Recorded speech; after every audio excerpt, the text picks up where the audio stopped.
लोणा कहता है कि मेरा कोई इस पूरे ब्रह्मांड में समान नहीं कर सकता। ये पूरा ब्रह्मांड भी समान करना चाहता तो भी ये मेरा समान नहीं कर सकता। तो भला व्यक्ति तो मेरा समान कर भी कैसे सकता है।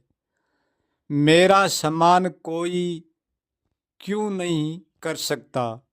मेरा समान कोई इसलिए नहीं कर सकता कि मेरा कभी भी अपमान नहीं हुआ है, इसलिए मेरा कोई सम्मान नहीं कर सकता।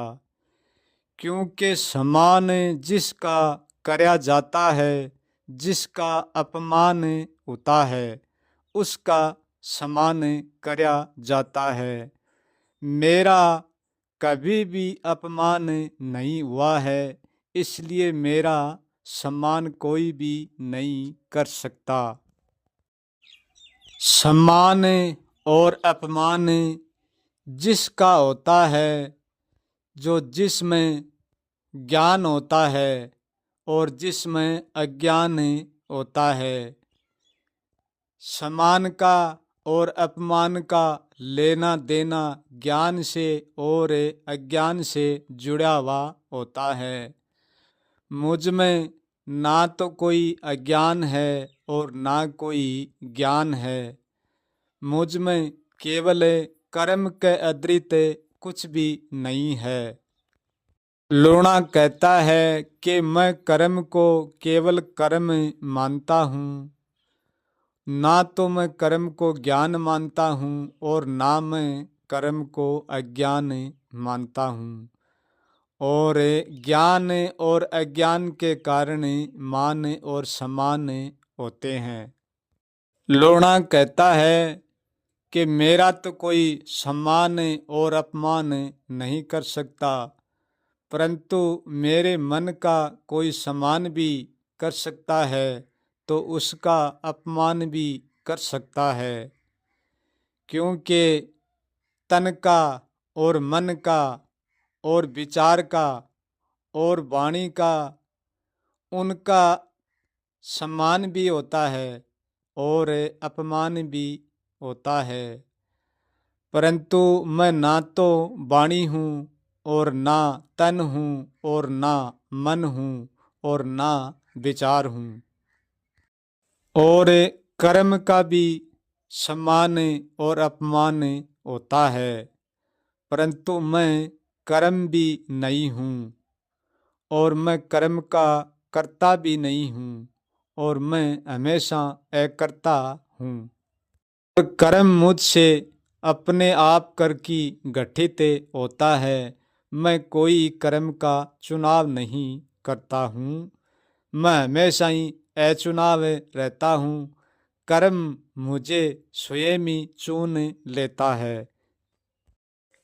लोणा कहता है कि मुझे ना तो कोई हरा सकता और ना कोई मुझे जिता सकता। क्योंकि मुझे कोई इसलिए नहीं हरा सकता।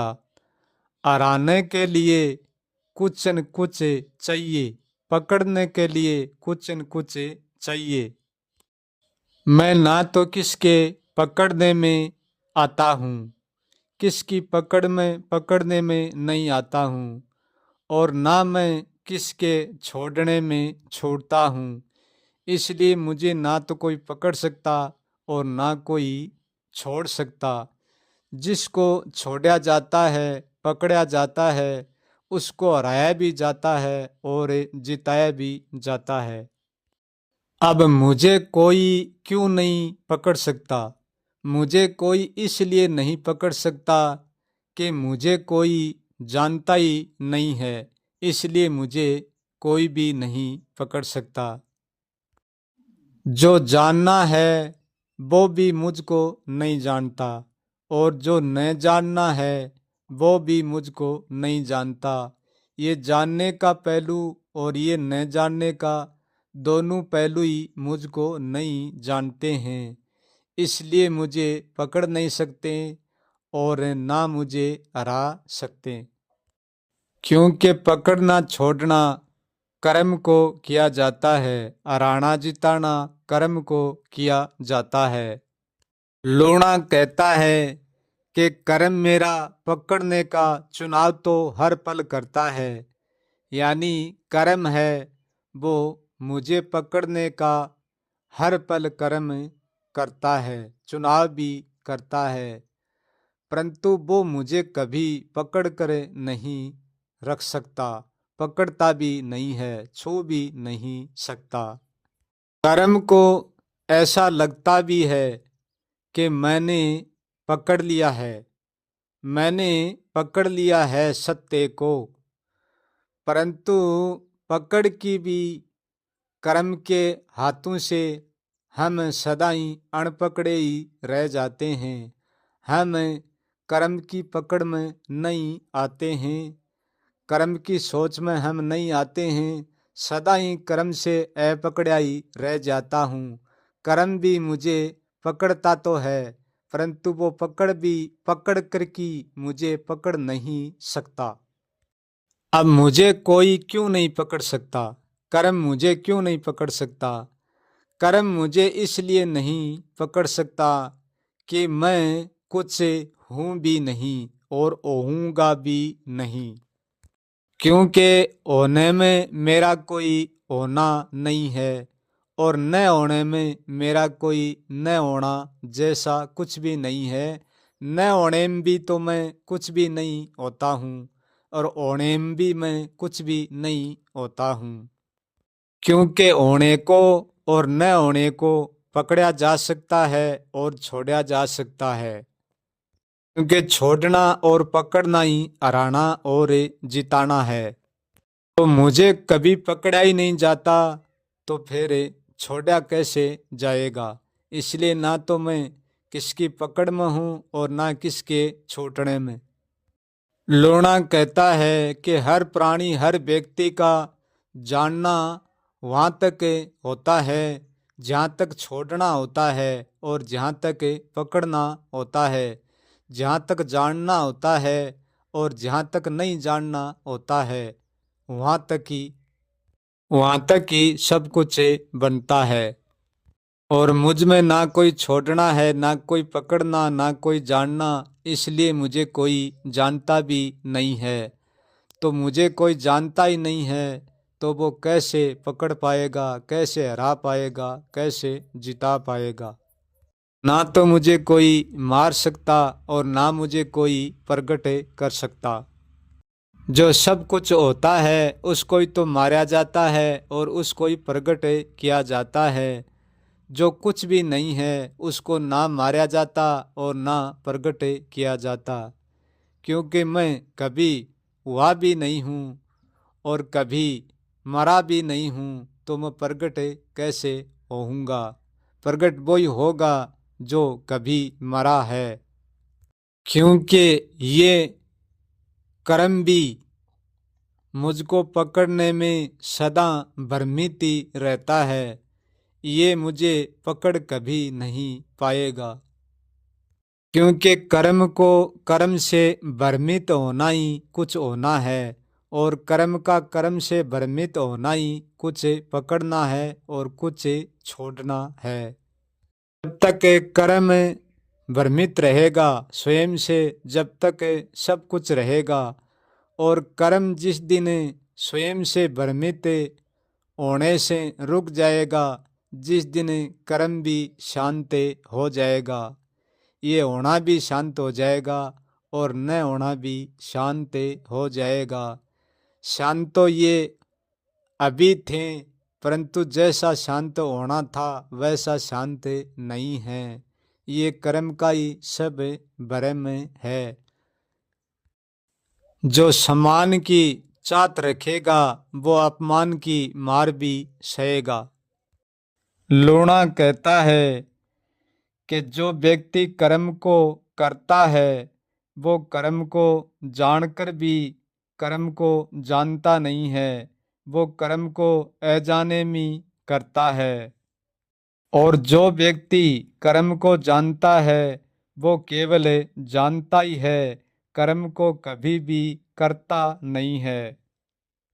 क्योंकि जो कर्म का करता है वो हमेशा कर्म के साथ एक रस से रहता है, इसलिए वो कर्म को करते हुए कि जानते नहीं है। तो कर्म को जानता है वो ना कभी करता है और ना उसको एक रस से रहता है। क्योंकि वो शिल्प कर्म को जानता जानता है, देखता नहीं है, कर्म को चखता नहीं है, कर्म को सूंघता नहीं है, कर्म को मानता नहीं है, कर्म को नाकारता नहीं है, कर्म के साथ वो कुछ भी नहीं करता, वो जानता है। जो कर्म से कर्म करता है वो कर्म से कर्म तो करता है, कर की कर्म को जैसा जानना था वैसा नहीं जानता है, इसलिए कर्म के साथ एक रस से लिप्त हो जाता है, कर्म में उड़ जाता है। उनके लिए कर्म ही सब कुछ करने योग्य होता है। द्रोणा कहता है जो कर्म को जानता है वो महान होता है, परंतु जो कर्म को करता है वो कभी महान होकर भी महान नहीं हो सकता। क्योंकि कर्म सब करते हैं परंतु सब महान होकर भी महान नहीं हो सकते। क्योंकि जो फल खा की भूख मिटाता है वो कभी भी भूख मिटा नहीं सकता, और जो दूसरा व्यक्ति कभी भी फल नहीं खाता है और बिना फल खाए भी नहीं भूख मिटा देता है, भला वो महान हो सकता है। क्योंकि वो बिना खाया भूख मिटाता है और दूसरा खाकर भी नहीं मिटा सकता, तो वो कैसे महान हो सकता है। लोढ़ा कहता है कि सब कुछ जानना ही तो एक भ्रम है और कुछ भी नहीं जानना भी एक भ्रम है। कोई जानने के भ्रम में पड़ा रहता है तो कोई कुछ भी नहीं जानने के भ्रम में पड़ा रहता है। क्योंकि सब कुछ जानना और कुछ भी नहीं जानना ये दोनों भ्रम ही एक अस्तित्व को जोड़कर रखते हैं। लूणा कहता है कि सब कुछ जानने में और कुछ भी नहीं जानने में एक ही सिक्के में दो पहलू घुसे हुए हैं। क्योंकि सब कुछ जानने का और कुछ भी नहीं जानने का एक ही पहलू है और एक ही सिक्का है, दोनों उसमें ही घुसे हुए हैं। इसलिए जानने से भी तो भ्रम होता है और न जानने से भी भ्रम होता है। इसलिए जानने वाला जोड़ने का भ्रम पालता है और कुछ भी नहीं जानने वाला तोड़ने का भ्रम पालता है। लोणा कहता है परंतु जो न जानने का मार्ग है, कुछ भी नहीं जानने का भ्रम है, वो भ्रम मिटने की ओर ले जाता है, और जो सब कुछ जानने का भ्रम है वो मिटने की ओर नहीं ले जा सकता। जो कुछ भी नहीं जानने का भ्रम है उसमें कुछ भी कहने जैसा कुछ भी नहीं होता, और जो सब कुछ जानने का भ्रम है उनमें सब कुछ कहने जैसा होता है। के भ्रम का पहलू भ्रम भी कहलाएगा, जैसे खून का रिश्ता खून ही कहलाएगा। जो कुछ भी नहीं जानता है उसका भ्रम टूटा हुआ है और वो होते हुए भी खाली है, उनका भ्रम होकर भी होने जैसा नहीं है। जिसका भ्रम गिर जाता है वो ही कह सकता ये बात मैं कुछ भी नहीं हूँ। और दूसरे नंबर में जिस व्यक्ति को संसार में दिखावा करना है, नम्रता दिखानी है, वो व्यक्ति भी ये कह सकता है कि मैं कुछ भी नहीं हूँ। क्योंकि वो अपना बड़ापन दिखाकर संसार में अपनी तरफ से कुछ सिद्ध करना चाहता है, इसलिए वो कहता है कि मैं कुछ भी नहीं हूँ। परंतु जिसका सचमुच में भ्रम टूट जाता है उस व्यक्ति को हर कसौटी पर परखा जाने पर वो व्यक्ति खरा उतरता है, उसकी यही पहचान होती है भ्रम टूटने की। और दूसरी तरफ जो भ्रमित व्यक्ति अपना दिखावा करने के लिए कहता है मैं कुछ भी नहीं हूँ, उसको हर कसौटी पर हम परखेंगे तो वो कसौटी पर खरा कभी नहीं उतर पाएगा, क्योंकि उसकी भूल और उसका भ्रम उसको कभी भी खरा नहीं उतरने देगा। परंतु इस रहस्य को कोई बिरला ही पुरुष जानेगा कि सचमुच में भ्रम टूटा किसका है और भ्रम टूटने का दिखावा कौन करता है। इस रहस्य को कोई जानने वाला ही जानेगा, सब नहीं जान पाएंगे। लोना कहता है कि मैं हर पल खाली रहता हूँ, मेरे भीतर केवल एक विचार उठता है, वो पूरी वाणी गड़की छोड़ जाता है। मैं उस वाणी को अपने मुखार बिन से बोलकर बाहर फेंक देता हूँ। केवल एक विचार उतरता है, वो अनेक विचारों को जोड़े कर जाता है। मेरे भीतर पूरी वाणी एक साथ कभी नहीं उतरती, एक से ही शुरू होती है।